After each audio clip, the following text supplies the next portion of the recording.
quiero hablar de un texto bíblico que está en el libro de los Hechos, en el capítulo 13. Voy a hablar brevemente, porque nosotros hemos orado y hemos buscado a Dios y hemos decidido que este año tengamos un título, un lema, una proyección, y es precisamente el modelo de esta iglesia. He titulado en Hechos capítulo 13 a los primeros versos: una iglesia en misión.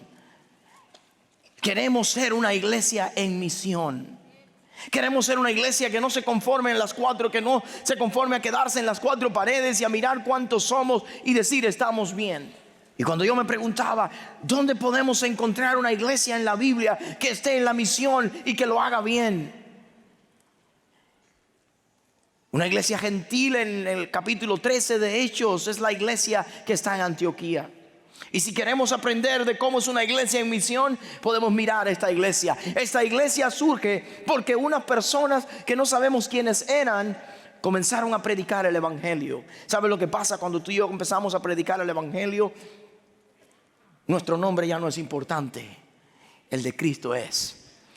Y estos empezaron a predicar el evangelio en Hechos capítulo 11, y en Hechos capítulo 13 encontramos una iglesia que ya está en misión. Y leyendo Hechos capítulo 13 nos daremos cuenta que esta iglesia surge como resultado de la obra misionera, pero es la iglesia de la cual salieron los viajes misioneros de Pablo. De esta iglesia salieron los viajes que impactaron toda la costa del mar Mediterráneo. Esta iglesia fue la iglesia que de ella salió el movimiento misionero para los gentiles.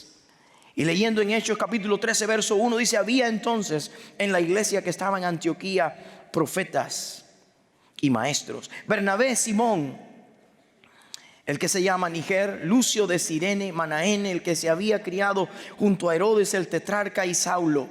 Ministrando estos al Señor y ayunando, dijo el Espíritu Santo: apartadme a Bernabé y a Saulo para la obra que os he llamado. Entonces, habiendo ayunado y orado, le impusieron las manos y los despidieron. ¿Cuánto hay en estos tres versos bíblicos? Aquí están las primeras tres marcas de una iglesia en misión, pero están las marcas de un cristiano en misión, de una familia en misión. Y hoy quiero compartir esto: tres marcas de un creyente, tres marcas de una familia o tres marcas de una iglesia en misión. La marca número 1 está muy sencilla en el verso 1.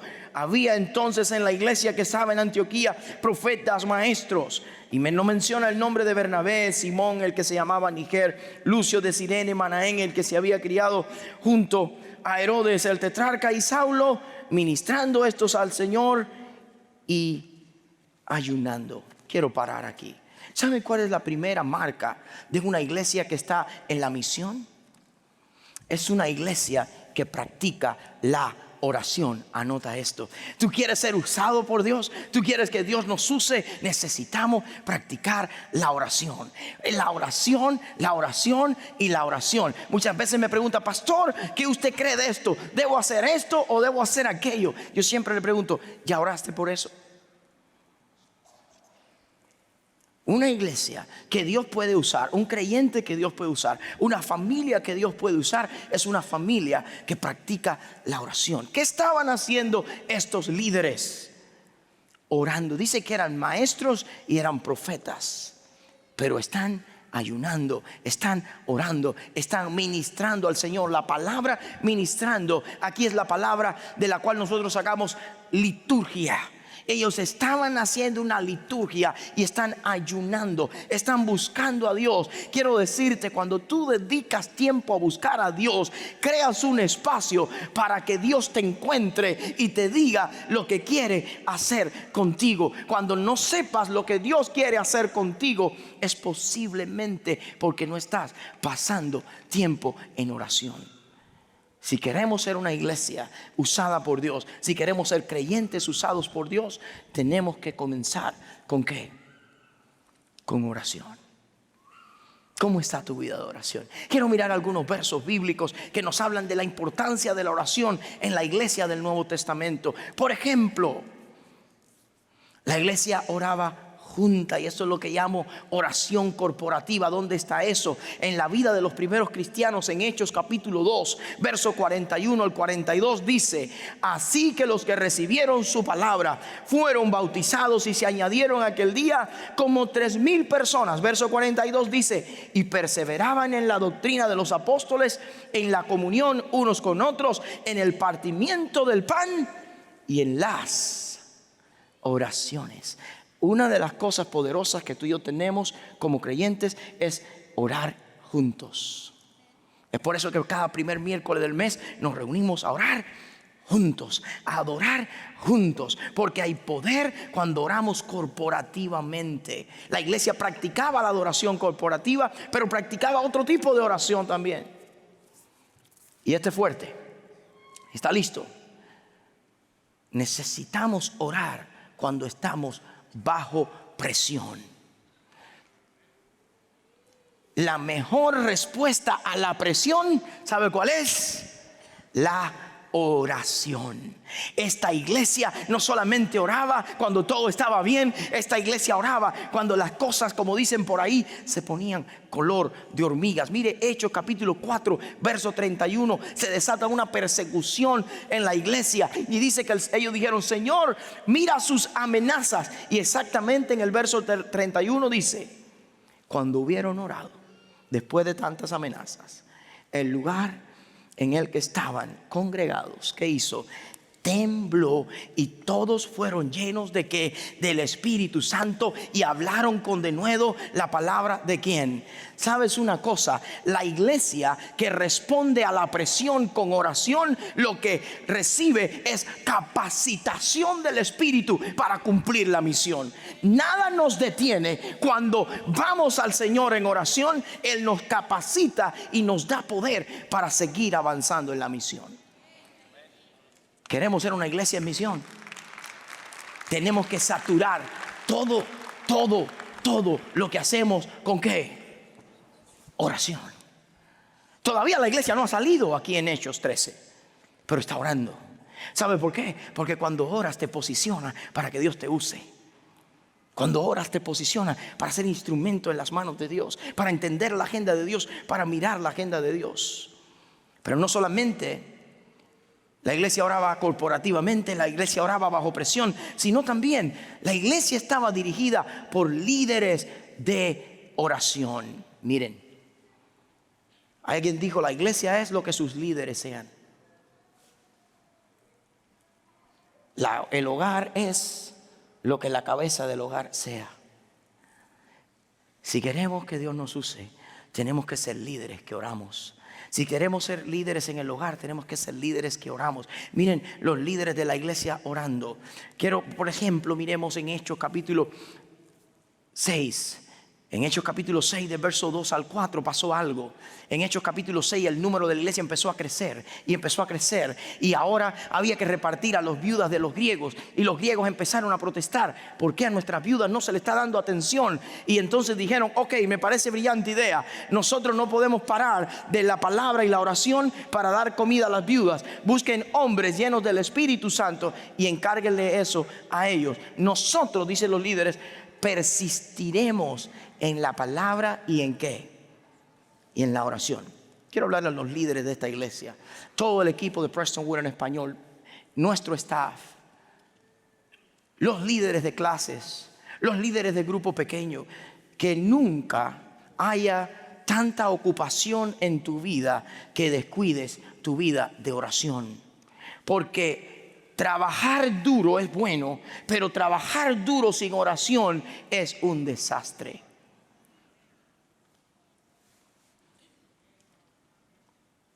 Líderes, tu iglesia, tu familia, tu ministerio necesita que seas un líder en oración. Todos nosotros podemos ser mejores líderes si dedicamos tiempo a la oración. Quiero seguir avanzando. Otra característica que la iglesia poderosa tiene en cuanto a la oración es que ora por otros, oración intercesora. Si quieres, anota esto. Recuerdan el apóstol Pablo en Efesios capítulo 6, después de mencionar toda la armadura de Dios, dice esto: Pablo, que lo tenía todo, que Dios lo había usado, que Dios lo estaba usando para escribir cartas, dice: yo necesito oración. Pablo, Efesios capítulo 6, 18 y 19 dice: orando en todo tiempo, con toda oración y súplica en el Espíritu, velando en ello, con toda perseverancia y súplica por todos los santos. Miren ahora, y por mí, dice Pablo, a fin de que al abrir mi boca me sean dadas palabras para dar a conocer con denuedo el misterio del Evangelio. ¿Qué está diciendo Pablo? Necesito que oren por mí. ¿Sabes de una iglesia? Necesitamos orar unos por otros. Necesitamos orar unos por otros. Entonces, ¿cuál es la primera marca de una iglesia que Dios puede usar en la misión? Una iglesia que practica ¿qué? Dígalo bien fuerte: la oración. ¿Cómo está tu vida de oración? Ahora, cuando empezamos a practicar la vida de oración, como les dije ahorita, abrimos espacio para la intervención de Dios. Y como dice un amigo mío, se metió Dios. La palabra del Señor dice ahora: ministrando estos al Señor, lea lo que dice el verso, dijo el Espíritu Santo: apartadme a Bernabé y a Saulo para la obra que los he enviado. La iglesia que quiere estar en misión y que Dios usa no solamente ora, sino presta atención, anote esto, a la voz del Espíritu Santo.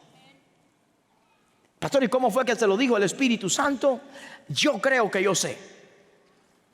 Posiblemente no se oyó ninguna voz en el salón, porque si los que estaban ahí eran maestros y profetas, estos dos ministerios de la iglesia son ministerios de dar palabra. Uno de explicar y enseñar la palabra y otro de traer un mensaje de la palabra.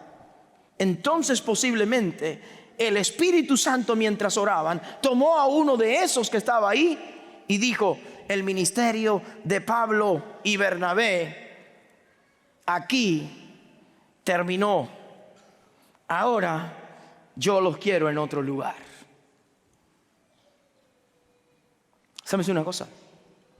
Muchas de las grandes malas decisiones que nosotros tomamos es por no prestar atención a la voz del Espíritu Santo.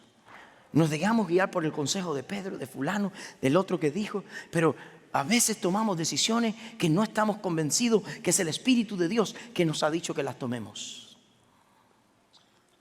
Una iglesia que está en misión necesita prestar atención a la voz del Espíritu Santo. Un cristiano que quiere ser usado por Dios necesita estar sensible a la voz del Espíritu Santo. Quiero decirle un poquito más.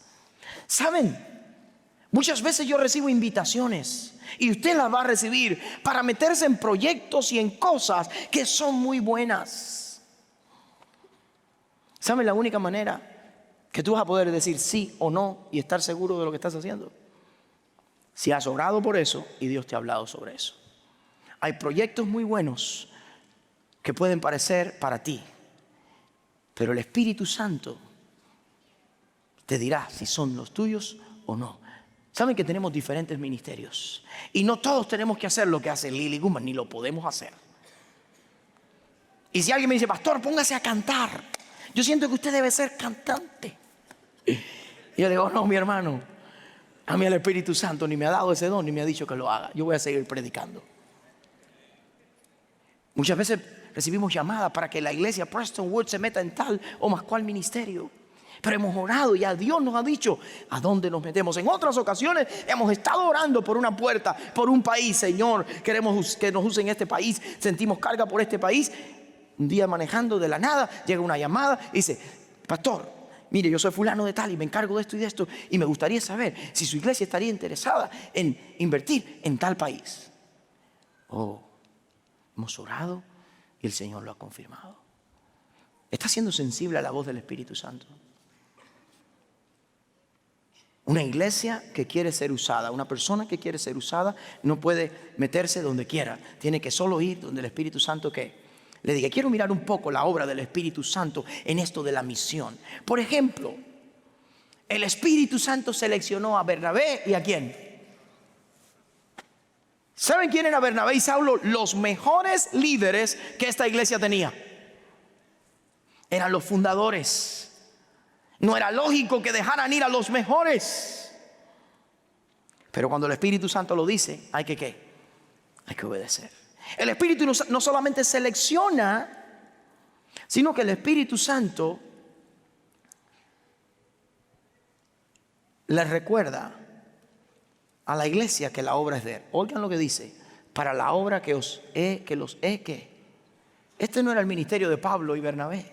¿De quién era la obra? El Espíritu Santo nos recuerda que Él está a cargo, que si Él nos envía y nos lleva y nos manda a un lugar, Él es responsable de lo que va a pasar. Eso es lo importante de escuchar la voz del Espíritu Santo. Por ejemplo, la iglesia en Hechos de los Apóstoles vemos que era una iglesia que para guiarla buscaba gente llena del Espíritu Santo. En Hechos capítulo 6, cuando escogieron a los diáconos, dice: busquen entre vosotros hombres llenos de ¿qué? De sabiduría y del Espíritu Santo.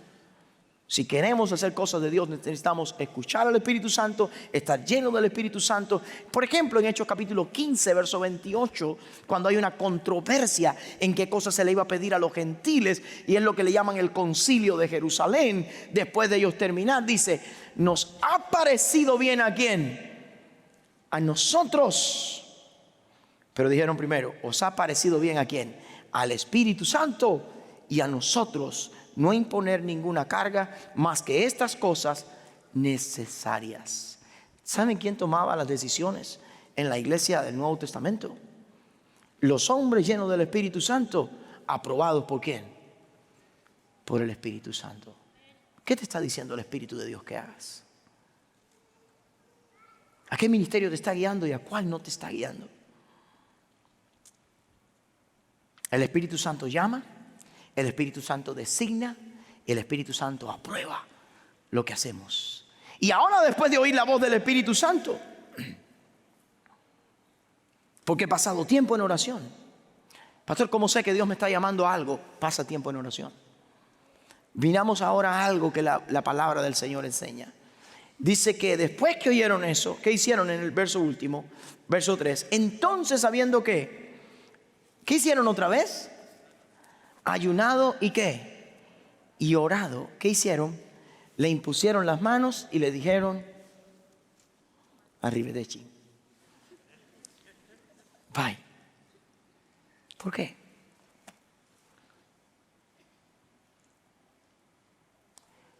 Porque la iglesia que quiere ser usada en misión debe, escuchen bien, participar en obediencia.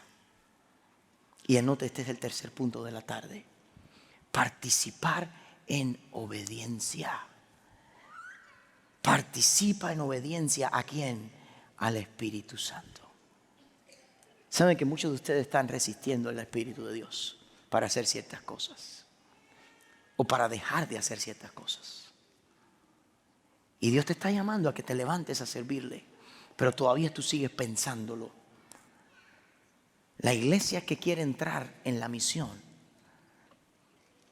participa. ¿Cómo participaron ellos? En primer lugar, ellos obedecieron y dejaron ir, pero ellos apoyaron. Envía y apoya. Muchas veces nosotros no queremos soltar. Y la iglesia dice: si estos son los dos mejores líderes y Dios quiere hacer algo con ellos, los enviamos y los apoyamos. Una iglesia en misión es una iglesia que constantemente, como respuesta a la voz del Espíritu Santo, envía y respalda. Este orar de imponer las manos no fue darle ningún don ni ninguna capacitación extra. ¿Saben lo que fue? Reconocer que Dios le estaba llamando y decirle: nosotros estaremos orando. Vayan. Entonces, pastor, ¿cuáles son las características de una iglesia que Dios puede usar en la misión? De un cristiano que Dios puede usar en la misión. Número 1, la iglesia, el creyente que Dios puede usar en su misión, necesita pasar tiempo en oración. Número 2, la iglesia y el creyente que Dios puede usar en la misión necesita prestar atención a la voz del Espíritu Santo. Y número 3, La iglesia y el creyente que quiere ser usado en este año en la misión necesita participar en la misión en obediencia a lo que el Espíritu ha dicho.